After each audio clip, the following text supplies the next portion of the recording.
Welcome back to Life Coaching Inside podcast, where we are learning how to protect our peace without losing our heart.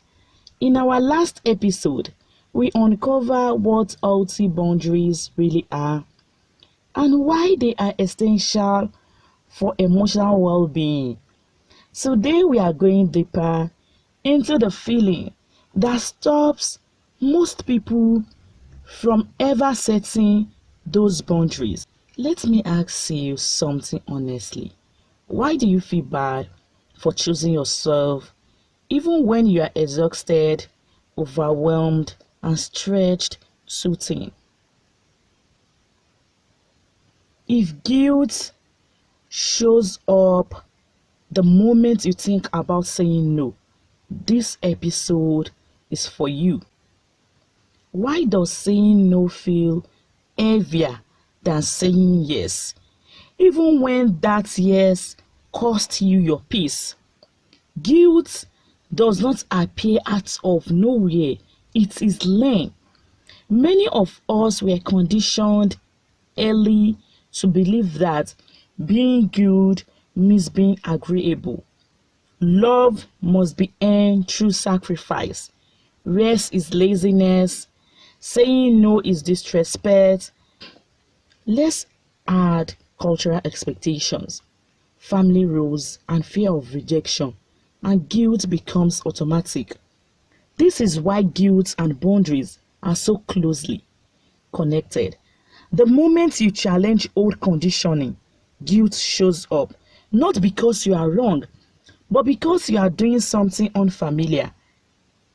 Guilt is often the echo of old rules that no longer serve who you are becoming. What about people-pleasing behavior, which is not kindness? It is self-erasure disguised as love. When you constantly prioritize others to avoid conflict, rejection, or disappointment, something subtle but dangerous happen. You stop checking in with yourself.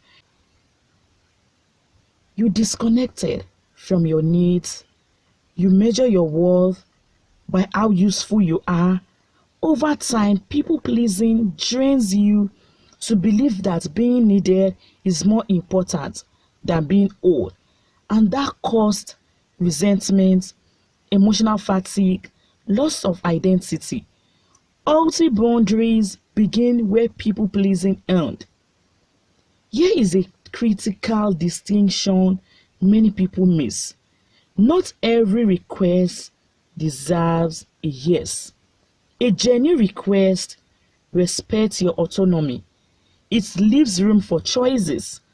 An emotionally manipulated request pressures you with guilt, obligation, or fear. Manipulation often sounds like, after all I have done for you, if you love me, you would. You are only the one I can rely on. Recognizing this difference is essential when learning how to say no without guilt. You are not rejecting the person. You are protecting yourself from emotionally overreach. Boundaries expose manipulation, and that is why they are resisted. This is where life coaching becomes a powerful reset. In coaching, you'll be able to separate guilt from truth. Reframe no as self-respect, not rejection. Build self-worth that is not tied to overgiving.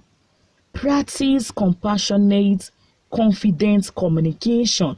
One of the biggest shifts happens when you realize this is your worth is not measured by how much you tolerate.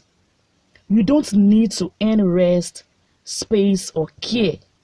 Life coaching helps you rewrite the inner script from I feel bad to I feel aligned.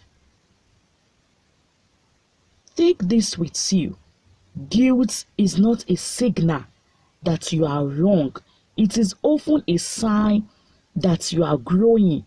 Growth feels uncomfortable before it feels empowering.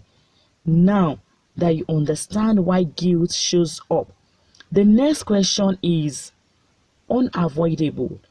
How do you actually set boundaries without destroying relationships? In episode 3, we'll talk about how to say no with clarity, kindness, and confidence without over explaining, apologizing, or burning bridges. Stay tuned to Life Coaching Inside podcast. Share this episode with someone stuck in the guilt cycle. And remember, choosing yourself is not abandonment, it is alignment. See you in the next episode. Thank you. Yours, Coach Diza.